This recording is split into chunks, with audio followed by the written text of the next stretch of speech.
President Trump and Joe Biden are making their final push to candidates as voting closes in just over 24 hours. Mr. Trump is holding rallies in 4 swing states, including 2 in Michigan, where polls show he is trailing.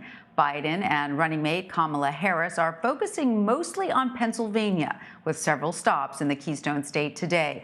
Former President Barack Obama is also on the campaign trail for Biden today. He is down south in Atlanta and Miami.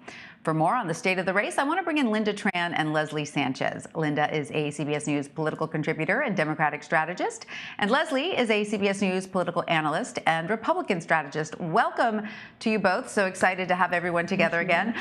Leslie, I want to start with you. Polling averages show the president trailing in every one of the states he's visiting today. Our CBS News Battleground Tracker shows Michigan, Wisconsin, and Pennsylvania all leaning toward Biden. North Carolina is a toss-up. More than 95 million Americans have already cast their ballots, many of them in these states. What do you think the president has to do in these states where he's not, appears, according to the polls, he's not winning, to make up ground in the last 24 hours? What we're seeing internally, though, Tanya, is that the president is closing the gap in many of those swing states, right? We're not paying so much attention to the national averages, which they're bloated by California and New York. But when you start focusing in on the states that he is visiting, Republicans tend to feel that if they're within 4 or 5 points going into Election Day, that it's still a very competitive race. Under normal voting behavior, that's when this surge of Republican voters who like to vote on Election Day tend to turn out. So in some of those states, and it's interesting going back particularly to Pennsylvania, that's a state even in 2000, George W. Bush, then governor, I do recall being in the campaign when they started doing a lot of drive time radio. And it was a push. The governor at the time had never really done a lot of radio, and they started doing it hours before the polls closed, sensing how competitive and how tight that was to the very last minute. And that's a lot what you're seeing going on right now is no vote is taken for granted. They really have to get the base and plus all those other kind of voters who don't traditionally vote out. All right. And Lynda, Biden and Harris are going all in on the race's final day in Pennsylvania, with events across the state in rural areas and the Commonwealth's 2 biggest cities. Do you believe that's the right strategy to be focusing on Pennsylvania right now with these remaining hours of the campaign? Oh, absolutely. As we know, Tanya, Pennsylvania is a perennial battleground state, and those 20 electoral college votes make up a huge slice of the pie in that race to get to 270 electoral college votes to take the White House. So Pennsylvania is always, always important. And again, in 2016, we know that Pennsylvania was one of the linchpins for getting Donald Trump elected and putting him in the White House. Add to that you've got Joe Biden as the son of Scranton, this very, very powerful biographical story of him growing up a working class child in that state. And it's a very good place to set a closing argument about the kind of person who could sit in the White House moving forward from now. It's a great place for them to be, absolutely. So, Lynda, meanwhile, Biden has dispatched former President Obama to Atlanta and Miami. Is it smart for them to try to expand the map to these toss-up states? Well, I mean, look no further than where President Trump was yesterday in Rome, Georgia, and that tells you that they're playing defense in a state that they absolutely shouldn't have to. I mean, it's a place where folks have been thinking could be a battleground for several cycles, but the fact that he's got to go there tells you that there's been a lot of progress on the part of Democrats over the last several years. In particular, with Stacey Abrams having run for governor there in 2018, clearly there's some infrastructure, and the latest polls show that that is totally a toss-up. We also know that it's very difficult for Donald Trump to retain the White House if he doesn't hold Georgia, he doesn't hold Florida, another place where, somewhat of a surprise, we are seeing toss-up status as well. It makes total sense that they're sending Barack Obama into both of those states today as well.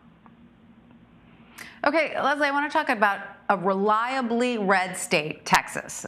The Texas Republican Party is pushing a federal court to throw out roughly 127,000 ballots that were legally cast at drive-through polling sites in Harris County, which is a Democratic stronghold. This is all coming the day before Election Day, and the state Supreme Court already rejected that challenge.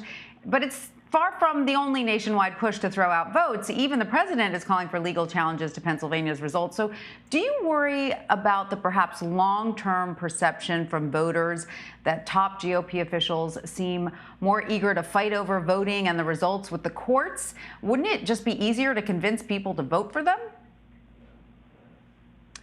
It's always easier to get the vote and earn the vote. What you want to make sure, Tanya, that the vote is counted, right? I mean, for the most part, if anybody takes their duty seriously and does vote, then this is exactly where they want to be. They want to ensure the vote is counted. The difference is, I think a lot of that is inside politics, kind of like on the state level, trying and spinning. But it is not just the right that is pushing these lawsuits forward. You're going to be seeing a lot from the left, and attorneys are on standby on both sides to really kind of haggle this out if it gets very close in terms of determining the winner. And it's going to be on a variety of issues. But I think statewide, Texas is traditionally a 53-47 state, tends to be Republican 53 at the end of the day. Even when you saw that big turnout that you had with Beto O'Rourke and Senator Ted Cruz battling it out, the numbers are high, they flip around several times, and Ted Cruz ends up being the victor. This is going to be the case now. You have a lot of turnout, people at higher numbers, it's expected. It could flip and lean more toward the Democrats, but we do expect that state to stay red for at least another 9 to 10 years, Tanya, demographically. Right. So, Leslie, the president is demanding to know the winner by election night. And of course, we need to remind our viewers results are never officially certified on election night. There are only projections. And even that's unlikely this year because of the volume of absentee ballots. There are even some reports, though, that the president may try to declare victory no matter what tomorrow. Are you worried at all about these potential threats by the president?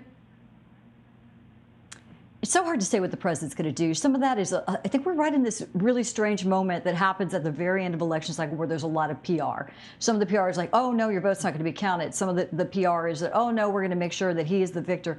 I think we're going to have to do a wait and see on this. Even with the president, I don't expect him to move forward.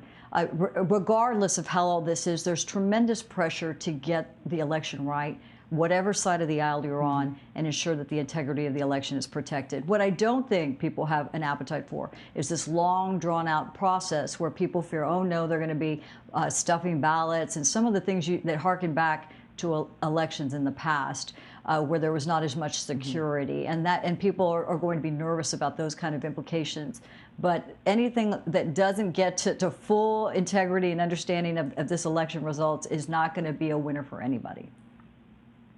Right. And so, Lynda, knowing that that threat from the president is out there in the ether, how should Biden handle the next 24 to 36 hours in terms of election safety and integrity? Look, first of all, I take Donald Trump's threat to make legal challenges very seriously, and I know that the rest of the Democratic Party does as well. You know, the best possible thing for Joe Biden and Kamala Harris and for Democrats all the way down the ticket to do to inoculate against that anticipated undermining of the electoral process is to win in a landslide. So the only thing that Joe Biden, Kamala Harris, and others should be doing over the next 24 hours is GOTV, GOTV, GOTV. They've got to get folks out. There are, waning hours left to cast their ballots and make their voices heard, and they've got to do that. All right. Well, Lynda Tran and Leslie Sanchez, thanks to both of you for joining us. Always a pleasure.